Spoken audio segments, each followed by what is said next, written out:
Good day everyone. We are from Group 4 and we will present on the Chapter 4 topic about social and group processes in organizations. I am Mary Jane Swante and the three I have here in our group are Miss Ain Berniel Yaban, Miss Gladden Grace Tungala, and Miss Era Talaga. Let us proceed first to intended learning outcomes. At the end of our report, you will be able to first define what are the types of group and teams, nature of decision making, and nature of conflict. Second, you will be able to identify the primary benefits and costs of teams, behavioral aspects of decision making, different forms of organizational communication, and the interpersonal conflict management strategies. Third, you will be able to describe emerging team opportunities and challenges related to virtual teams, diversity, and multicultural teams. Fourth, describe the stages of group and team development, approaches to decision making, communication process, and negotiation process. And lastly, you will be able to develop logical solutions in solving communication and conflict management cases involving. Let's move on to understanding group process. So, what is a group process? It refers to how an organization's members work together to get things done. Typically, organizations spend a great deal of time and energy setting and striving to reach goals, but give little consideration to what is happening between and to the group's greatest resource, which is the members.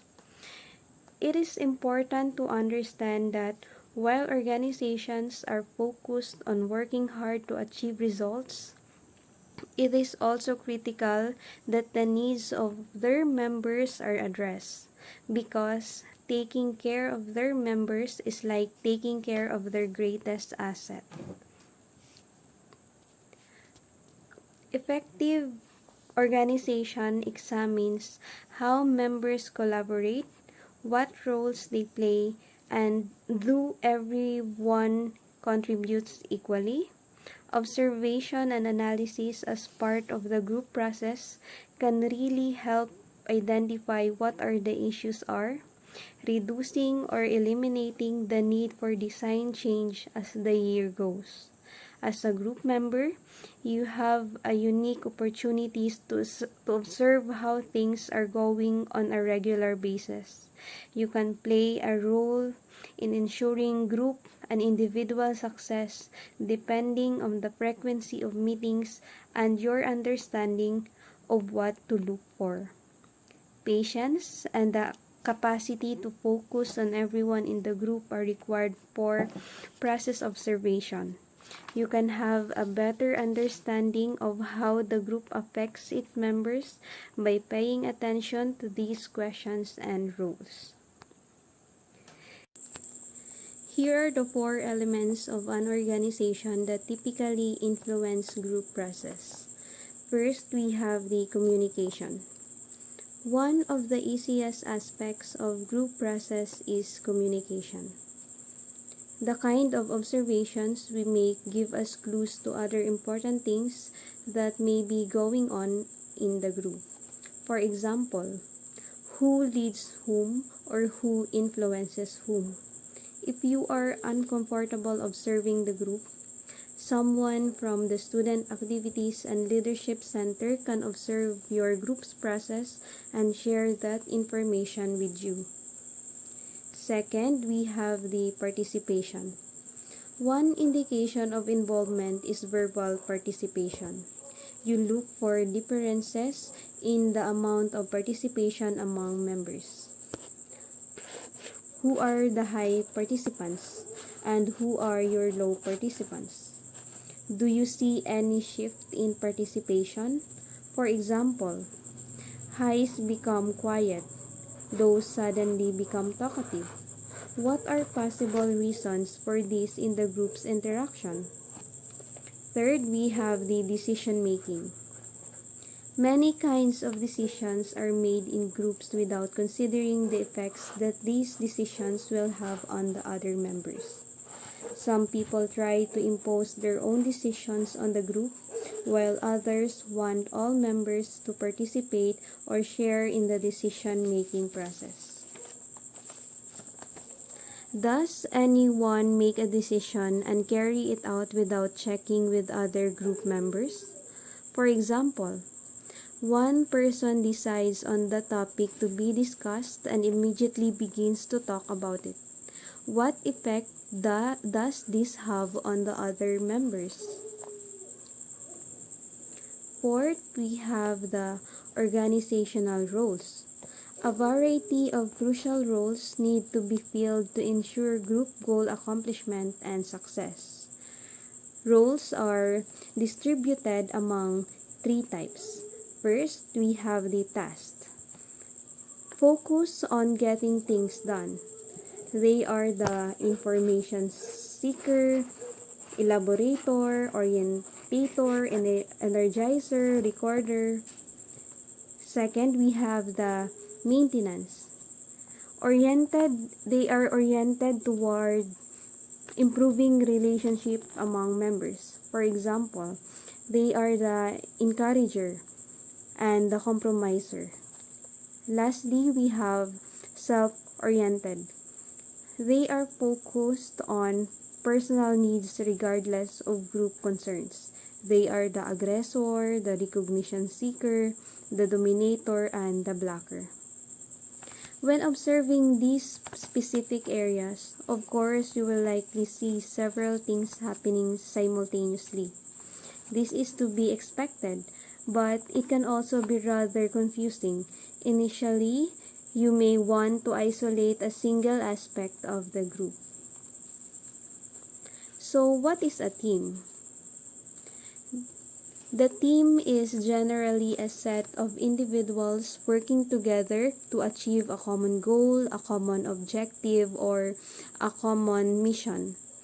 Of course, good teamwork forms the backbone of a successful business. No matter whether you are working from home or on site or in the office, chances are that you are still part of a team. And these are the most common types of teams found in an organization. And these will be reported by my fellow groupmates. That's all. Thank you.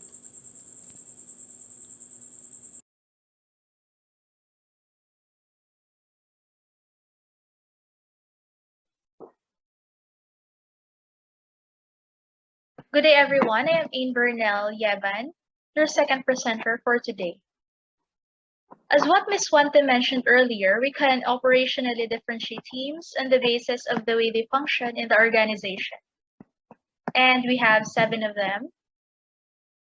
So now let me present to you the first one out of 7, which is the project team. A project team represents a group of individuals with shared goals and strategies. Work in a project team is structured very specifically with set of deadlines, roles, and responsibilities. The members of a project team are usually assembled to work on a specific project or objective. The members can be from the same department or different departments, depending upon the requirements of the project. Project teams are usually brought together for a specific time and are eventually disbanded once a project is complete. The team members are under the supervision of a project manager. The efficient working of a project team requires seamless collaboration and communication among the team members.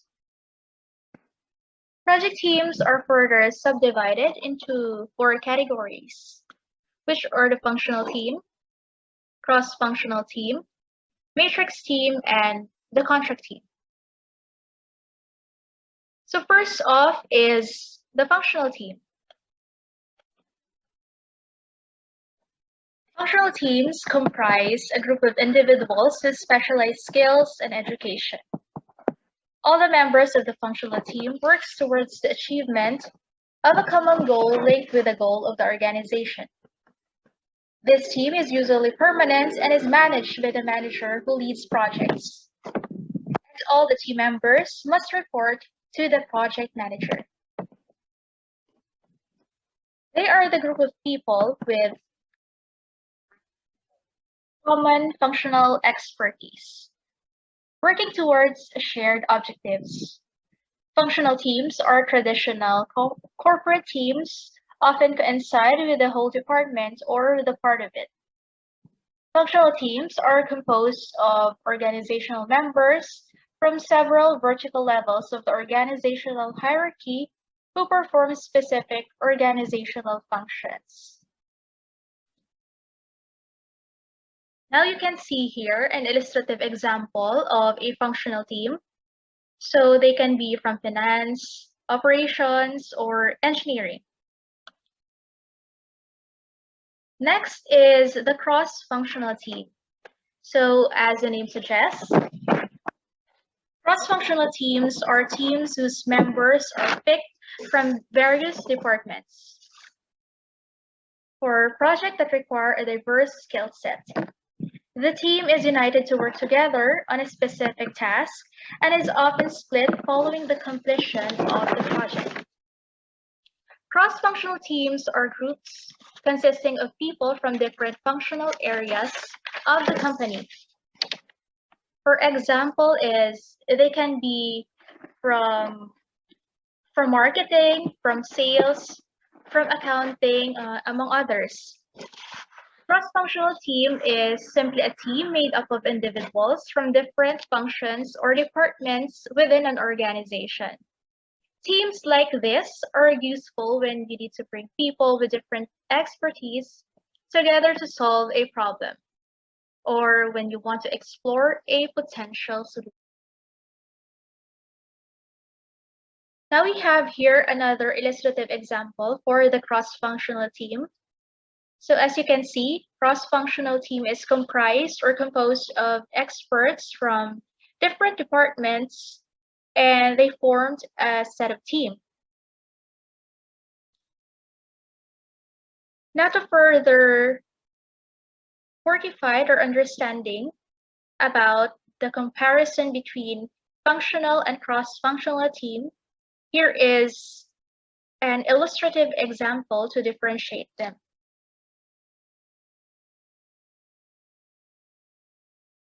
Okay, next is the matrix team. Matrix team function according to the matrix management approach, where team members report to more than one or multiple leaders or bosses. A structure in which there is more than one line of reporting manager.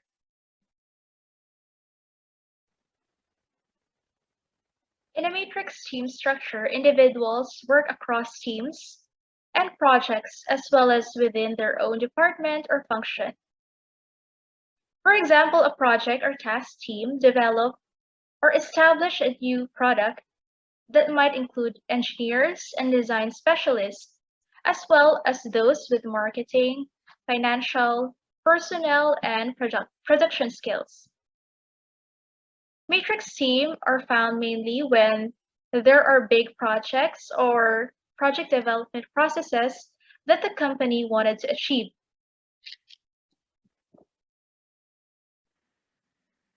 And we are now up for the last category of project team, which is the contract team. Contract teams are gathered by outsourcing resources. The company signs a contract with the team for a specific task. Once the project is complete, the organization can dissolve them.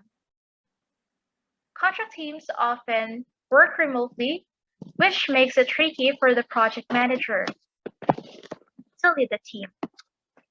They have to communicate with all the team members and keep an eye on their performance to make it sure that the team is on track.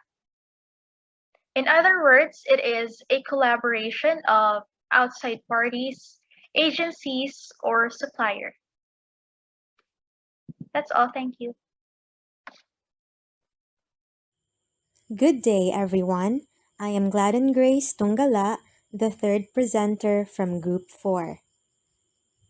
Today, I am going to talk about 3 out of 7 types of teams that can be found in an organization. Since we are already done with project teams, I am now going to talk about operational teams, virtual teams, and self managed teams. The first type of teams that I will discuss is the operational teams. In an organization, the operational teams is responsible for the smooth working of other teams. The members of this team support other teams in carrying out their responsibilities with efficiency. They make sure that there are no hitches in the progress of a project and things are completed on time. In addition, the members of an operational team have specified roles and responsibilities, so they can have their own projects as well. The operational team manages and optimizes working in an organization to ensure profitability. It supports other teams to help them achieve their goals successfully. The second type of teams is virtual teams. Virtual teams do not interact in real life and rely on different tools to collaborate on their work. These teams often consist of members from different geographical regions. Virtual teams are the future of the business world. People are on the lookout for work from home opportunities owing to the work life balance it offers. As a result of remote work, virtual teams are formed. These teams bring together creative individuals from different parts of the world, resulting in better ideas and more creativity. In addition, remote work also enhances productivity rates. A survey suggests that 77% of individuals feel more productive when working from home. To stay connected, virtual teams rely on the use of management tools. These tools are armed with features that not only help teams communicate in real time, but also lets them plan, create, and track their workflows. And the last type of teams that I will discuss is self-managed teams. These type of teams have no managers or leaders. The team members themselves are responsible for the decision and working. They identify and define roles and responsibilities on their own, work together to resolve issues, and set expectations. Self managed teams have more autonomy and, as such, are more flexible.